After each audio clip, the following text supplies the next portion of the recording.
জীবনটা কেমন পেন্ডুলামের মতো দুলেই চলেছে দুলেই চলেছে। ঘেটে গেছে রাজনীতির বোড়ে বাঙালির জীবন, উদ্বাস্তু বাঙালির জীবন।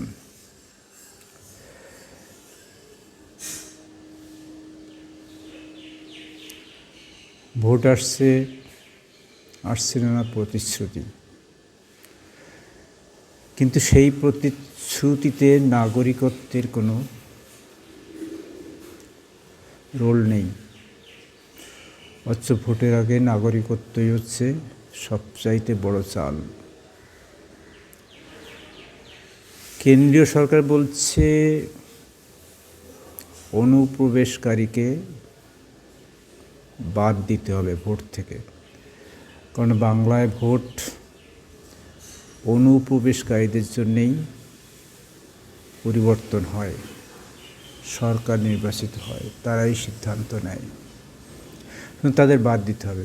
যেমন আসামে বাদ দেওয়ার কথা হয়েছিল, তার জন্য কয়েক বছরের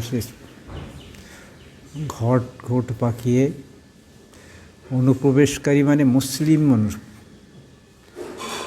মূলত তাই বোঝাতে তারা চেয়েছিল, তাই সেইভাবেই রাজনীতি ঘুরপাক খাচ্ছিল যে মুসলিমদের দেশ থেকে তাড়াতে হবে, হিন্দুদের নয়। কিন্তু আসামে কি দেখলাম আমরা? 19 লক্ষের মধ্যে 14 লক্ষ বাঙালি হিন্দু, শুধু হিন্দু না, বাঙালি হিন্দু 14 লক্ষ। এরা উদ্বাস্তু হিন্দু, তাদের জন্য ডিটেনশন ক্যাম্প। এবার সেই একই পদ্ধতি চলছে বাংলায়। এতদিন পড়শি রাজ্য ছিল, আমরা বেশ গায়ে হাওয়া লাগিয়েছি, আমাদের কিছু হবে না, হচ্ছে ওদের হচ্ছে।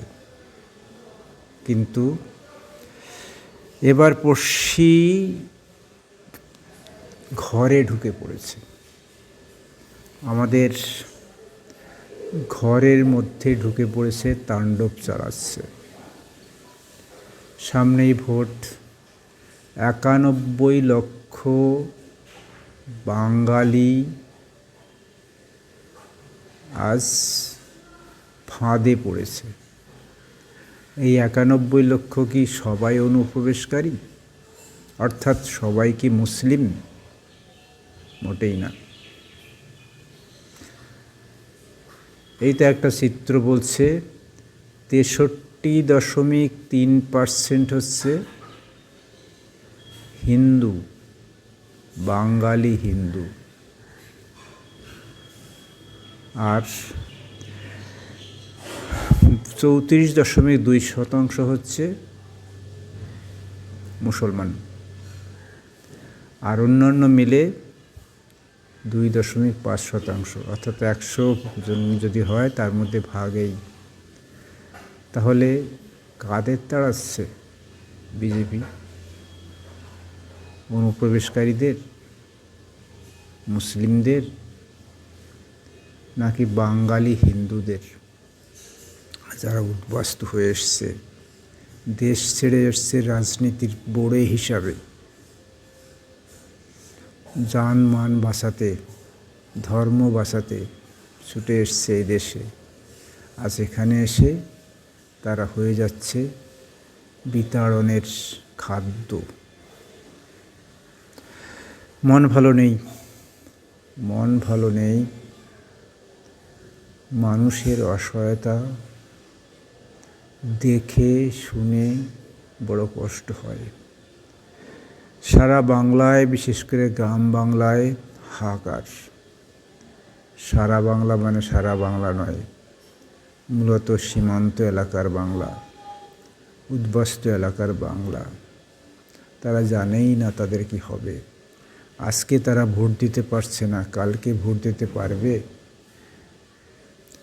আসামের ব্যাপার তো এরকমই হলো, যে পরবর্তী সময়ে এর ভোটাধিকার থাকবে, ট্রাইব্যুনালের মাধ্যমে এরা আবার নাগরিক হবে। হয়েছে কি? সিটে ভোটা, যা কোনো হিসাবে আসে না। এই 91 লক্ষ কি তাই হবে? মানুষকে নিয়ে এই ভেদাভেদ, এই হয়রানি শুধু ক্ষমতার জন্যে। মন ভালো নেই, কাকে ভোট দেব, কে আপনার জন্য লড়বে, কে আমার জন্য লড়বে, কে বাঙালির জন্য লড়বে।